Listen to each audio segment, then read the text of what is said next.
Hello बच्चों, स्वागत है आप सभी का आपके अपने YouTube चैनल फिजिक्स क्लासेस में। जैसा बच्चों पता है कि हमने फिजिक्स का क्लास 10th का चैप्टर स्टार्ट किया हुआ है जिसका नाम है विद्युत। इससे पहले हमने इसकी 4 क्लास देख ली है। आज ही हमारी क्लास नंबर 5 है इस चैप्टर की। तो 5वीं क्लास हम देखने जा रहे हैं। चैप्टर नंबर आपका है विद्युत। तो इसका हमने इससे पहले विद्युत धारा का तापीय प्रभाव हमने देख लिया था। विद्युत धारा का तापीय प्रभाव या आप कह सकते हैं विद्युत धारा का ऊष्मीय प्रभाव। ये क्या कहता था कि अगर कोई भी परिपथ है, कोई भी प्रतिरोध है, आप उसमें क्या करेंगे, विद्युत धारा प्रवाहित कराएंगे तो उसका अधिकांश भाग ऊष्मा के रूप में क्या हो जाता है, क्षय हो जाता है, यानी कि वो ऊष्मा पाकर गर्म हो जाता है। इसी को विद्युत धारा का तापीय प्रभाव कहते हैं। अब आप कहोगे क्या क्या है इसके उदाहरण, तो इसके उदाहरण आप देखोगे विद्युत बल्ब है, वो भी विद्युत धारा के तापीय प्रभाव पर आधारित है, विद्युत बल्ब। और आप देखोगे विद्युत हीटर जो होता है वो भी विद्युत धारा के तापीय प्रभाव पर आधारित होता है। और यहाँ तक कि फ्यूज भी विद्युत धारा के तापीय प्रभाव पर आधारित होता है। तो आगे देखते हैं। आप देखेंगे जो ऊर्जा आपने पढ़ा था शक्ति का फॉर्मूला P बराबर W/T। तो शक्ति बराबर किया गया कार्य बटे समय। अब किया गया कार्य या आप ऊर्जा कह सकते हैं, उसका फॉर्मूला होगा शक्ति गुना समय। तो ऊर्जा का फॉर्मूला हो गया शक्ति गुना समय, एनर्जी बराबर पावर इनटू टाइम। ऊर्जा को हम लिखते हैं H से या W से आप लिख सकते हैं। H इक्वल्स टू क्या बन गया, P इंटू टी। क्या बन गया, H equals to P into T. अब हमने P का एक फॉर्मूला देखा था पावर का फॉर्मूला होता है VI। तो H का फॉर्मूला बन जाएगा VIT। तो H का फॉर्मूला बन गया VIT। तो ये जो ऊर्जा है, वह ऊर्जा है वो विभवांतर, धारा और समय के पदों में फॉर्मूला आ गया H बराबर VIT। अब आपको पता है V का मान होता है IR, इसमें रखेंगे V की जगह IR, तो IR इंटू IT, तो I²RT। तो दूसरा फॉर्मूला आपके पास क्या बन जाएगा H का, I²RT। यहाँ से आप दोबारा मैं आपको इसको दिखा देता हूँ कहाँ से आया, कितने फॉर्मूले आपको रिमेंबर रखने हैं। देखिए सबसे पहले आप देखेंगे कि जो आपके पास H है उसका फॉर्मूला होगा P इंटू टी, और पावर का फॉर्मूला, शक्ति का फॉर्मूला होता है VI। तो एक तो H का फॉर्मूला हो गया VIT। दूसरा आप क्या करेंगे, V बराबर IR रखेंगे इसमें रखने पर, तो वो फॉर्मूला H बराबर V की जगह कितना रखेंगे, IR इंटू IT। तो H का फॉर्मूला आ जाएगा I²RT, I²RT। तो ये किस किस की टर्म में हो गया, I, R और T की। अब I का फॉर्मूला होता है V/R। तो यहाँ फॉर्मूले में रखेंगे H इक्वल्स टू I की जगह रखेंगे V/R, तो V²/R², R into T, R से R कैंसिल, तो H का फॉर्मूला हो गया V²/RT। तो इस तरह से आपको H के 3 फॉर्मूले याद रखने हैं। अगर आपने पहला फॉर्मूला याद रखा तो भी काम चल जाएगा। तो पहला formula H equals to VIT, दूसरा H इक्वल्स टू I²RT, और तीसरा H इक्वल्स टू V²/RT। इस तरह से आपको H के 3 फॉर्मूले रिमेंबर रखने हैं। तीनों पर आपको न्यूमेरिकल देखने को मिल जाएगा। तो H का फॉर्मूला क्या बन गया, I²RT। ये मेन है। इसी के अनुसार जूल का ताप का नियम आता है। तो जूल का ताप का नियम क्या आता है, फॉर्मूला आपको याद रखना है। जो ऊष्मा प्रवाहित होगी उसका फॉर्मूला होगा I²RT। क्या होगा, H इक्वल्स टू I²RT। इसी के अकॉर्डिंग क्या होगा कि किसी प्रतिरोध में उत्पन्न ऊष्मा विद्युत धारा के वर्ग के समानुपाती होती है। इसका मतलब ये है कि जो ऊष्मा है वो किसके अनुक्रमानुपाती है, I² के। मतलब H है वो किस पर निर्भर कर रही है, I² पर। सिंपल सी बात है, किसी भी चालक में या किसी भी परिपथ में आप जितनी ज़्यादा धारा प्रवाहित कराएंगे उसमें से ऊष्मा उतनी ही ज़्यादा प्रवाहित होगी। दूसरा आप देखेंगे प्रतिरोध के समानुपाती होती है। तो H किसके अनुक्रमानुपाती है? प्रतिरोध के। मतलब किसी भी चालक का प्रतिरोध जितना ज़्यादा होगा उसमें से उत्पन्न होने वाली ऊष्मा भी उतनी ही ज़्यादा होगी। अब इसको आप सबसे अच्छे देखते हो हीटर में। हीटर में एक यहाँ पर स्प्रिंग किस तरह से लगी होती है? इस तरह से।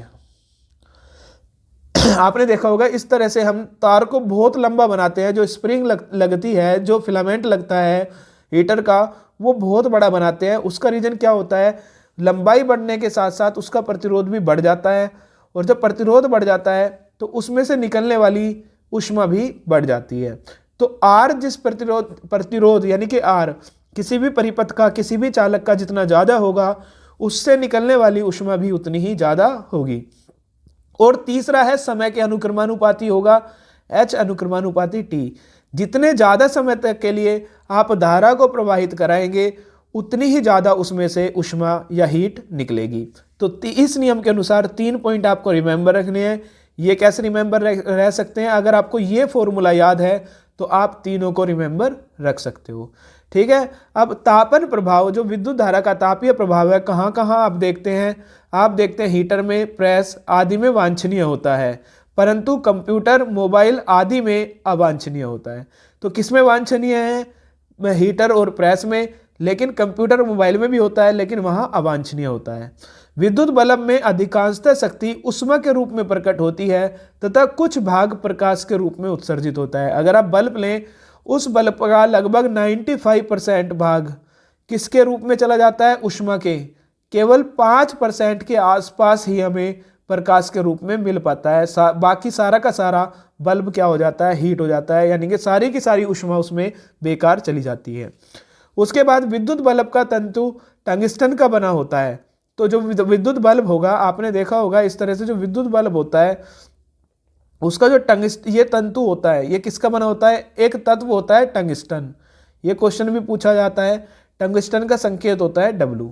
तो जो विद्युत बल्ब का तंतु होता है, फिलामेंट होता है, वो टंगस्टन नामक धातु का या टंगस्टन नामक तत्व का बना होता है। उसके बाद यह उच्च तापमान पर उपचयित नहीं होता है। ऐसा करके क्या होता है कि इसमें आप देखोगे 2500 डिग्री सेल्सियस, 3000 डिग्री सेल्सियस तक के आसपास का टेम्परेचर हो जाता है। तो अगर कोई और धातु हमने ली तो इतना टेम्परेचर पाकर वो गल जाएगा, खराब हो जाएगा। टंगस्टन का जो धातु होता है वो उच्च तापमान पर भी अपचयित नहीं होता। इसका गलनांक अभी मैंने आपको बताया लगभग कितना होता है? 3380। तो 2500-3000 के आसपास तक ये टेम्परेचर को सहन कर लेगा, लेकिन इसका और गलना प्रारंभ होगा 3380 डिग्री सेल्सियस पर। और इस बल्ब के अंदर अक्रिय नाइट्रोजन या आर्गन गैस भरी जाती है, जिससे तंतु की आयु में वृद्धि हो जाती है। जैसे आपने देखा होगा कि चिप्स वगैरह होते हैं, कुरकुरे होते हैं, उसके अंदर हम क्या कर देते हैं? चिप्स या कुरकुरे के अंदर अक्रिय गैस जैसे नाइट्रोजन वगैरह फिल कर देते हैं। उसी तरह से बल्ब के अंदर अक्रिय गैस जैसे नाइट्रोजन या आर्गन फिल कर देते हैं, जिससे कि ऑक्सीकरण नहीं हो पाता इस तंतु का, और इस तंतु की आयु क्या हो जाती है? बढ़ जाती है। उसके बाद हम देखेंगे विद्युत शक्ति। विद्युत शक्ति किसी भी परिपथ में व्यय विद्युत ऊर्जा की दर विद्युत शक्ति कहलाती है। किसी भी परिपथ में व्यय विद्युत ऊर्जा की दर, तो आप लिख सकते हैं इस परिभाषा को, किसी परिपथ में व्यय विद्युत ऊर्जा की दर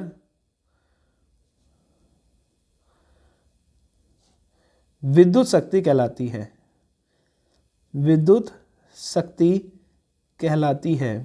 तो विद्युत शक्ति का फॉर्मूला होता है P विद्युत शक्ति बराबर व्यय विद्युत ऊर्जा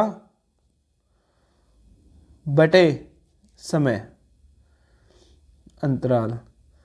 शक्ति को लिखते हैं P से, व्यय विद्युत ऊर्जा को W से, और समय को किससे लिखते हैं? T से। तो P का फॉर्मूला हो जाएगा W बटे T।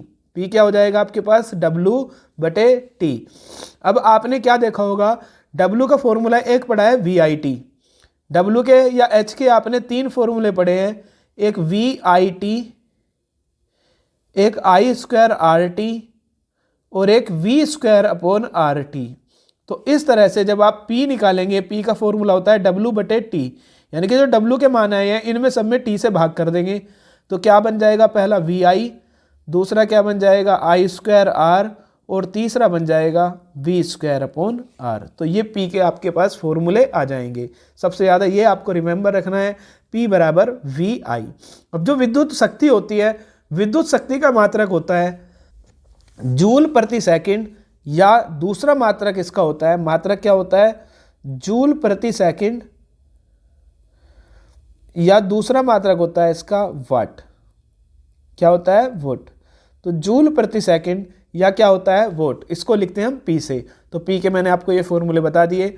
SI मात्रक क्या होता है, वोट होता है। 1 वाट का मतलब 1 वोल्ट गुना 1 एम्पियर।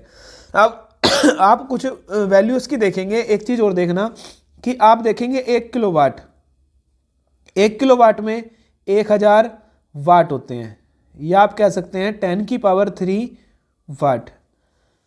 1 मेगावाट में 10⁻6 वाट होंगे, और एक अश्व शक्ति जिसको आप हॉर्स पावर भी बोलते हैं, एक अश्व शक्ति HP, उसमें 746 वाट होंगे। कितने वाट होंगे, 746। उसी के बाद इसी में एक क्वेश्चन पूछता है, मैं अलग से करा देता हूं। 1 किलोवाट घंटा तथा जूल में संबंध। 1 किलोवाट घंटा तथा जूल में संबंध। देखो, जो जूल होता है वो विद्युत ऊर्जा की छोटी इकाई होता है, जिस तरह से ग्राम। और अगर हमें द्रव्यमान की बड़ी इकाई लेना है तो किलोग्राम, क्विंटल या टन हम लेते हैं। उसी तरह से विद्युत ऊर्जा की छोटी इकाई होता है आपके पास जूल। अब आपको क्या करना है, अगर आपको बहुत बड़ी यूनिट लेनी है, व्यापारिक मात्रा में देखना है, तो बड़ा मात्रक, व्यवहारिक मात्रक या औद्योगिक मात्रक ऊर्जा का क्या होता है, किलोवाट घंटा। तो 1 किलोवाट घंटा में कितने जूल होते हैं, यह हमें देखना है। 1 किलोवाट घंटा को लिखेंगे 1 किलोवाट गुना 1 घंटा। 1 किलोवाट का मतलब है 1000 वाट, यानी कि 10⁻³ वाट। और 1 घंटे का मतलब है 3600 सेकेंड। 60 पहले मिनट में बदलेंगे, फिर किस में, सेकेंड में। तो इसको सोल्व करेंगे, 36 गुना 10⁵5 वाट सेकेंड। और वाट सेकेंड का P का फॉर्मूला W/T। P का मतलब वोट, जूल वर्क का मात्रक जूल, और टाइम का सेकंड। तो वाट इंटू सेकंड क्या बन जाएगा आपके पास, जूल बन जाएगा। तो 1 किलोवाट आर 3.6, 36 को हमने लिखा 3.6 इंटू 10⁻6, और वाट सेकंड को हमने क्या लिख दिया, जूल। तो 1 किलोवाट घंटा में 3 ये भी बहुत क्वेश्चन पूछा जाता है, 1 किलोवाट घंटा में 3.6 इंटू 10⁻6 जूल होंगे। 1 kilowatt hour equals to 3.6 into 10⁻6। तो यही दिया है, इसने डायरेक्ट दे दिया 1 किलोवाट घंटा बराबर 3.6 गुना 10⁻6 जूल। और 1 किलोवाट घंटा विद्युत ऊर्जा की एक यूनिट होता है। आपने सुना होगा घर में जो यूनिट फूकती है कि कितने यूनिट बिजली व्यय हो गई, कैसे यूनिटों की संख्या निकाली जाती है, यह भी मैं आपको यहाँ बता देता हूँ एक बार।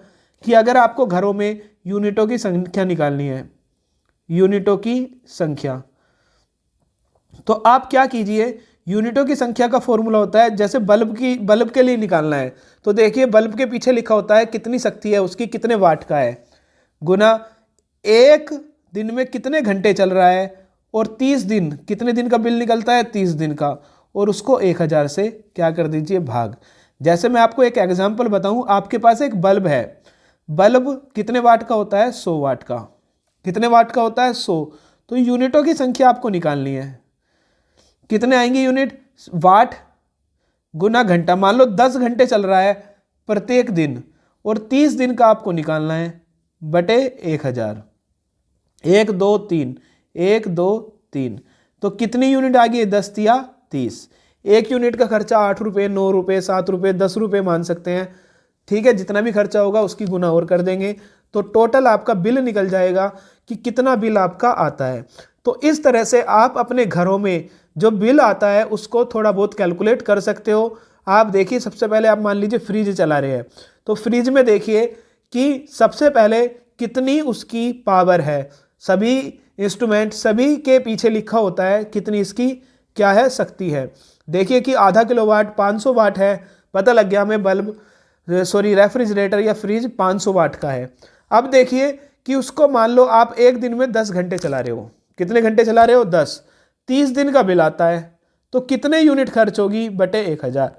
1 2 3 1 2 3 तो 50 दिया 150। तो कितने यूनिट खर्च हो गई? 150 यूनिट खर्च हो गई। और अगर एक यूनिट की कीमत 10 रुपये है तो कितने का बिल आ जाएगा? बिल आ जाएगा आपका 1500 रुपये का, केवल फ्रिज का बिल आएगा। इस तरह से आप अपने यूनिटों की संख्या निकाल सकते हो किसी भी परिपथ में। आइए देखते हैं, चैप्टर आपका लगभग कंप्लीट हो गया।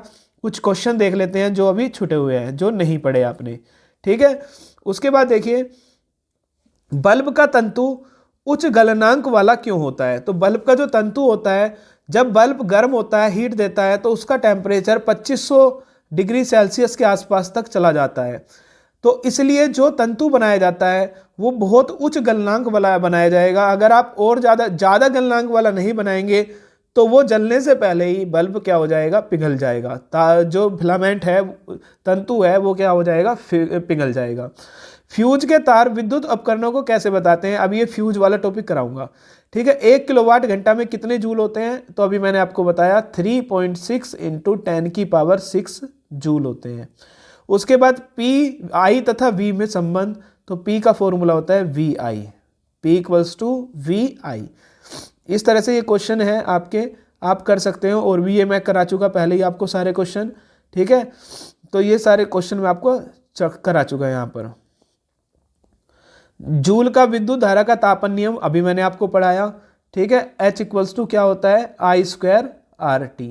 तो लिख देंगे आप, I² पर निर्भर करता है, R पर और T पर। तीसरा भी करा दिया, चौथा भी करा दिया, पांचवा भी। जूल के तापन नियम का वर्णन करो, ये भी मैं आपको पढ़ा चुका। किसी चालक में उत्पन्न ऊष्मा किन किन कारकों पर निर्भर करती है? तो H का फॉर्मूला क्या होता है? I² RT। तो किस किस पर निर्भर करती है? पहला, H निर्भर करती है धारा के वर्ग पर। दूसरा, H निर्भर करती है चालक के प्रतिरोध पर। और तीसरा, कितने ज़्यादा समय तक के लिए उसमें धारा प्रवाहित हो रही है। इन फैक्टर पर डिपेंड करती है। ठीक है, तो ये क्वेश्चन मैंने आपको लगभग सारे करा दिए। इसके आगे आप देख लेना, जो भी क्वेश्चन इसका बचता है आप मुझसे पूछ लेना अगर आपके समझ में नहीं आए। नेक्स्ट देखते हैं, विद्युत धारा के ऊष्मीय प्रभाव पर आधारित उपकरण। तो मैंने आपको बताया था कि मैं आपको विद्युत बल्ब के बारे में बताऊंगा। तो सबसे पहले विद्युत बल्ब, हम इसमें पढ़ेंगे विद्युत बल्ब के बारे में।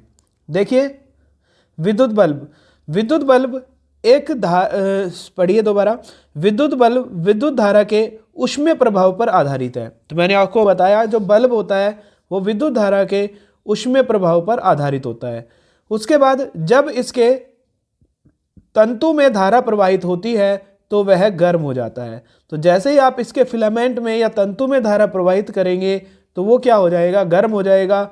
और इस प्रक्रिया में तंतु का ताप, जो तंतु होता है फिलामेंट, उसका ताप 1500 से 2500 डिग्री सेल्सियस तक बढ़ जाता है। सोचिए कितना ज़्यादा टेम्परेचर उसका बढ़ जाता है। और वो क्या करने लगता है? प्रकाश देने लगता है। लेकिन प्रकाश केवल 5% पार्ट का प्रकाश देता है, बाकी 95% वो ऊष्मा ही देता है। इसमें रचना, इसकी हम रचना पढ़ेंगे क्या होती है। विद्युत बल्ब कांच का एक खोखला गोला होता है।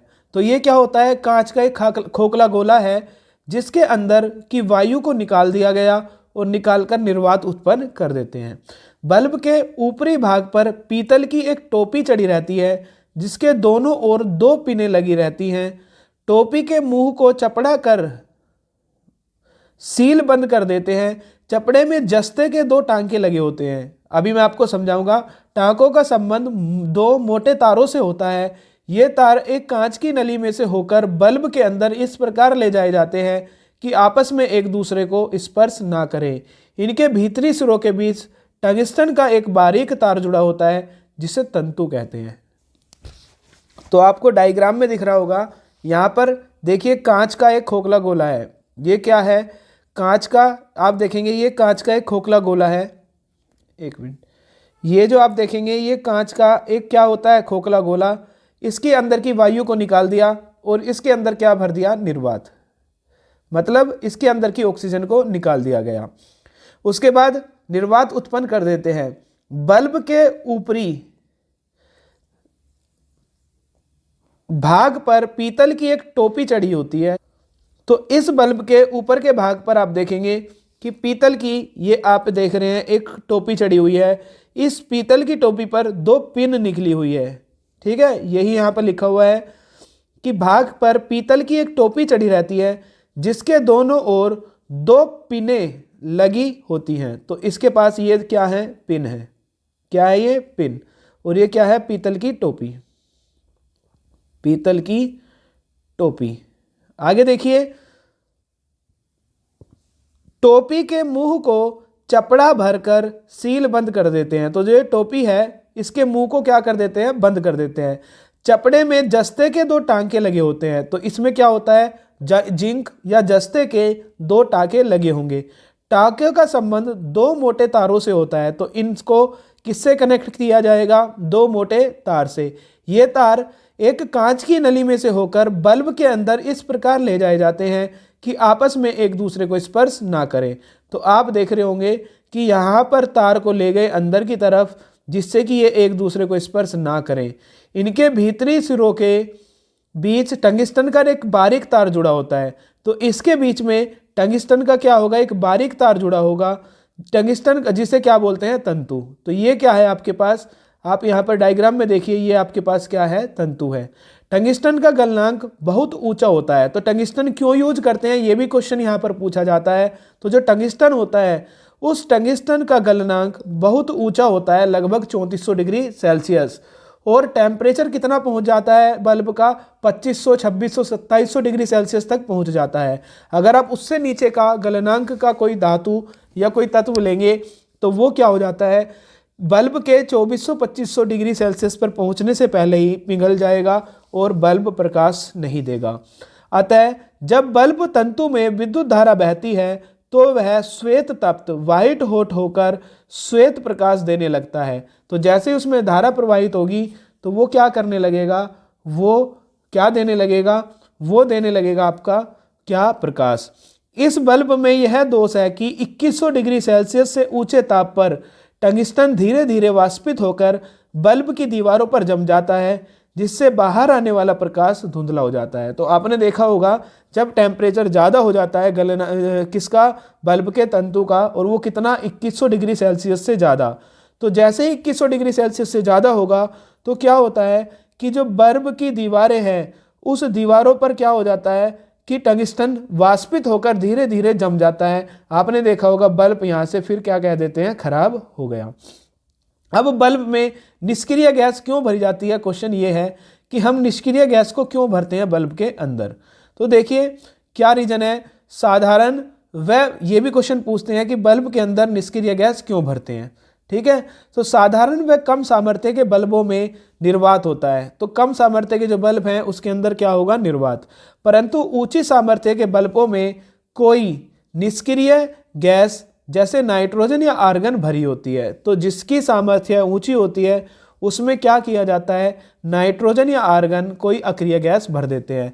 इससे तंतु का वाष्पीकरण नहीं होता। तो मैंने आपको बताया ऐसा करने से जो तंतु है वो वाष्पित नहीं होता और लैंप की दक्षता बढ़ जाती है।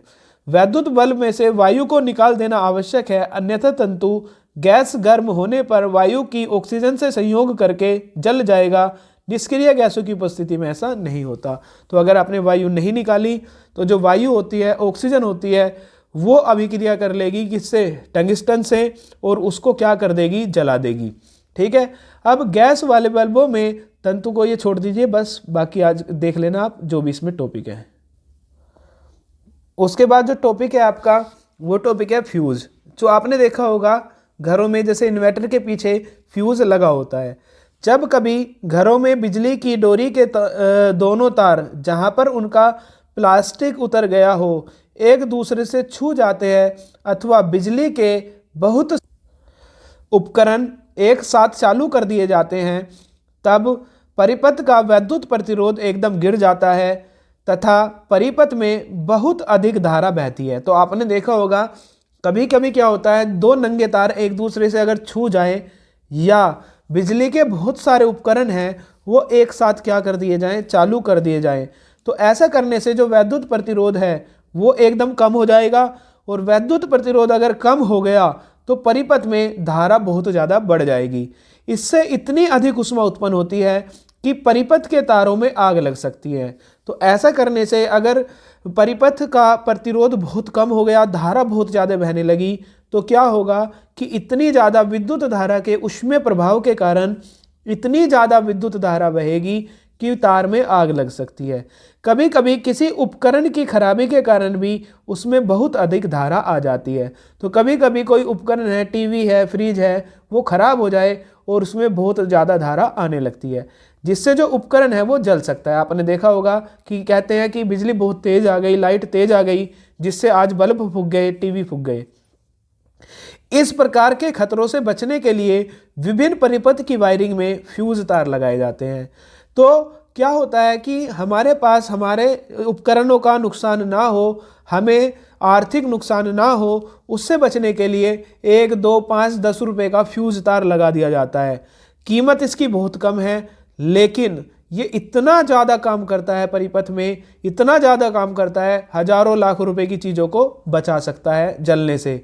फ्यूज तार तांबे, टिन व शीशे की मिश्र धातु का एक छोटा सा तार है। तो ये भी आपको याद रखना है कि फ्यूज जो तार होता है, फ्यूज का जो तार होता है वो मिश्र धातु का बना होता है। अब मिश्र धातु भी उसके अंदर कौन कौन सी होती है? कॉपर, टिन और लेड। कौन कौन सी? कॉपर, टिन और लेड, ये इसके अंदर मिश्र धातु पाई जाएगी, जो कि चीनी मिट्टी के होल्डर पर 2 धात्विक टर्मिनलों के बीच खिंचा रहता है। तो ये तार है 2 टर्मिनलों के बीच खिंचा रहेगा। इसका गलनांक तांबे के सापेक्ष बहुत नीचा होता है। हमने वहाँ गलनांक ऊंचा रखा था क्योंकि हमें बल्ब को बचाना था फूकने से या फ्यूज होने से। यहाँ पर हमें उपकरण को बचाना है, इसलिए उसका गलनांक बहुत नीचा रखेंगे। इससे परिपथ के किसी एक संयोजक तार के श्रेणी क्रम में लगा देते हैं। तो इसे किस में लगाते हैं? परिपथ के किसी कोई भी एक संयोजक तार होगा उसके श्रेणी क्रम में लगा देंगे। फ्यूज तार की मोटाई ऐसी चुनी जाती है कि जब परिपथ में किसी कारण से धारा का मान एक निर्धारित मान से ऊंचा हो जाता है तो फ्यूज तार तुरंत गर्म होकर पिघल जाता है। तो क्या होता है, जब फ्यूज तार में जब परिपथ में बहुत ज़्यादा धारा आने लगती है, प्रतिरोध बहुत कम हो जाता है, तो ये फ्यूज तार का गलनांक कम होता है, जिसकी वजह से ये फ्यूज तार तुरंत क्या हो जाएगा? गर्म होकर पिघल जाएगा। और अगर ये तार पिघल गया, यहाँ से कट गया सिग्नल, तो ये धारा आगे नहीं जा पाती। इससे क्या होता है? धारा तुरंत रुक जाती है। चित्र 26 में एक बल्ब के परिपथ में फ्यूज तार लगाया गया है। ये बल्ब है, इसके साथ हमने एक फ्यूज तार लगाया है। परिपथ में किसी कारण धारा का मान बढ़ते ही, जैसे ही इसमें आप देखेंगे अगर धारा का मान बहुत ज़्यादा हो गया तो ये फ्यूज तार बीच में से ब्रेक हो जाएगा। और ब्रेक होने का मतलब है कि ये सर्किट ऐसे था, अब ये ब्रेक हो गया। तो क्या इस बल्ब को कोई क्षति पहुंच पाएगी? नहीं, बल्ब में कोई धारा ही नहीं जाएगी। तो इस 1, 2, 4 रुपए में इस फ्यूज की वजह से हमारा ये बल्ब क्या हो जाता है? बच जाता है बेकार होने से। तो इस तरह से ये आपका फ्यूज तार, हमने फ्यूज के बारे में पढ़ लिया। तो इस तरह से आपका ये चैप्टर कंप्लीट होता है विद्युत। इसके बाद हम कोई और नया चैप्टर लेंगे, उसको हम स्टार्ट करेंगे। ठीक है, फिर मिलते हैं। धन्यवाद। मिलते हैं फिर एक और नए चैप्टर के साथ। धन्यवाद।